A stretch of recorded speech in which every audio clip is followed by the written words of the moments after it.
The road that disappeared. The traveler walked for 7 days before the road disappeared. At first, he did not notice. The path had become narrower.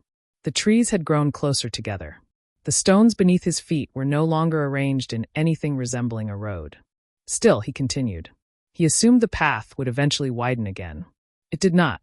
On the 8th morning, he stopped. There was nothing ahead. No path. No footprints. No marker. Only wilderness. He turned around. Behind him, the road was gone too. For the first time since leaving the village, the traveler felt afraid. He searched for the lantern. It was still there. He lifted it. The flame burned quietly, but the light revealed only a few feet of ground. He laughed bitterly. So this is what the lantern does? He looked into the darkness. I can barely see. A voice came from somewhere beyond the trees. Perhaps you were never supposed to see very far. The traveler froze. Who said that? No answer. He waited. Nothing. He called again. Still nothing. Eventually he realized the voice had not come from the forest. It had come from somewhere inside him. He sat upon a fallen tree. For years he had assumed that guidance meant certainty. A clear road.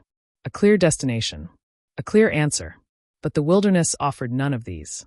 It offered only the next few feet. He remembered the old keeper. The lantern does not reveal everything. Only enough for the next faithful step. He looked at the ground. One step. Then another. That was all. So he walked. The wilderness became darker as evening approached. The traveler began noticing things he had never noticed before. The sound of his own breathing. The rhythm of his footsteps. The movement of branches above him. The distant cry of something he could not identify. Without a visible road, every sound seemed important. Every shadow seemed significant. Every direction seemed possible. And that was the problem. When the road disappeared, everything began to look like a road. He could go left. He could go right. He could climb. He could turn back. He could remain where he was. Choice had become frightening. Because certainty was gone. The traveler stopped again. He raised the lantern. The flame trembled. Not because the wind was strong. Because his hand was shaking. Then he noticed something. The lantern was not trembling. His hand was. That realization seemed strangely important. He had spent years blaming the darkness for his fear. But perhaps the darkness was simply revealing what had already been inside him. He sat down. For a long time he said nothing. Eventually he whispered, "What if I am lost?" The wilderness did not answer. He asked again, "What if I have misunderstood everything?" Still nothing. Then he asked the question he had been avoiding. "What if I cannot control what happens next?" The silence remained. But something inside him became quiet. Not because he had received an answer. Because he had finally stopped demanding one. Night settled over the wilderness. The traveler placed the lantern beside him. He expected fear. Instead, he noticed something strange. The darkness was not attacking him. It was simply darkness. The trees were not conspiring against him. The wilderness was not angry. The silence was not punishment. He had been interpreting uncertainty as danger. Perhaps uncertainty was simply uncertainty.